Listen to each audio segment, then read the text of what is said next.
Good day, Liberty. Some last thoughts on the way. This Sunday, the 28th of February 2021, we are launching the way with great excitement, and I thought a last video clip, some last thoughts. So we ask ourselves the question, what is the way all about again? A couple of things. Firstly, it's to build real Christ-centered relationships, to secure our inheritance together, to bless and to encourage one another, to cover, to support and to protect one another in love and grace and patience, to challenge one another, to live passionately with eternity in mind, to pray together, to discover our own weaknesses and strengths on this journey in the process, to bring and to receive correction and restoration. And hopefully this won't happen more than once a year. To live life and to have fun together. That's the main purpose. I think these two verses from Psalm 21 really summarizes our heart when it comes to the way.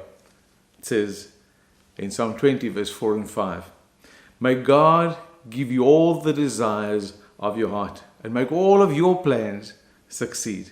We will shout for joy when you are victorious, and we will lift up our banners in the name of the Lord. May the Lord grant all your requests." So, with that in mind, what is the way not about? Helpful question. It's not spiritual babysitting. It's not spiritual spoon feeding. It's all about doing life together, having fun together on this journey. And therefore, it's not about theology. You are qualified. You can do this. Secondly, it's not an older brother, younger brother situation. It's not somebody looking over your shoulder, nitpicking, telling you where you're going wrong. Thirdly, it's not counseling. It's not a course. It's not a same old, week in, week out. It's a journey. And on this journey, as we grow together, we trust that it will also become a culture.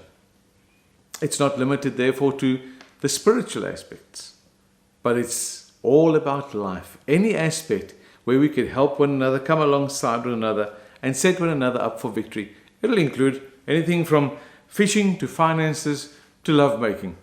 But please don't, or do ensure that it's uplifting.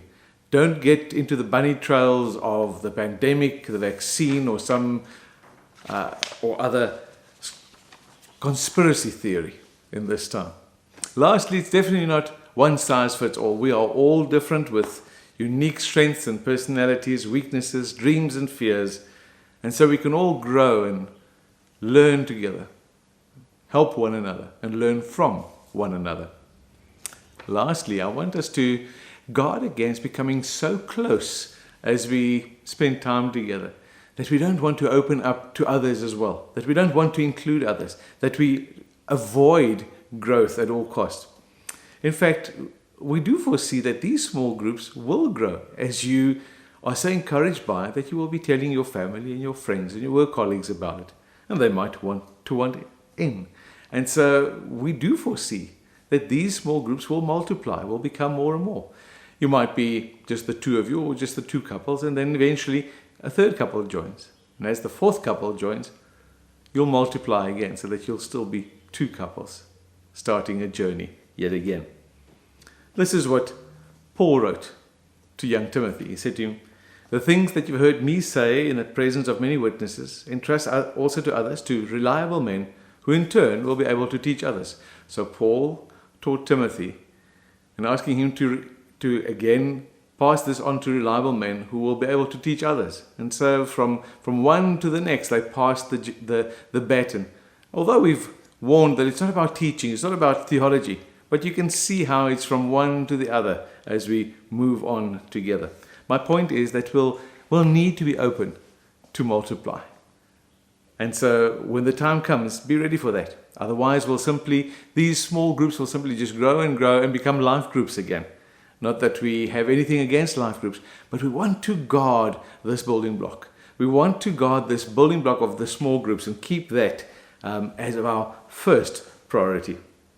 So if you have any questions, we trust that by now we have explained the way adequately, because it really isn't complicated at all. It's life. It's Christ-centered fellowship, a journey. And as I said, we trust that will become a culture. So if you do have any questions, please contact me or contact the office or contact Dini. And lastly, do not delay, don't postpone. Get in with us right now, this weekend, as we kick it off. All of the hosts have been contacted.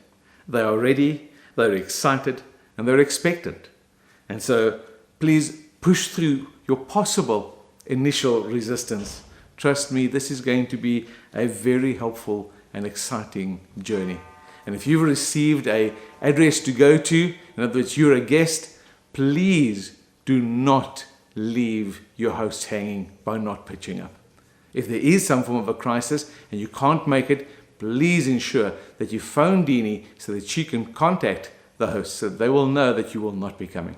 But please avoid this at all costs. We'll see you on the way.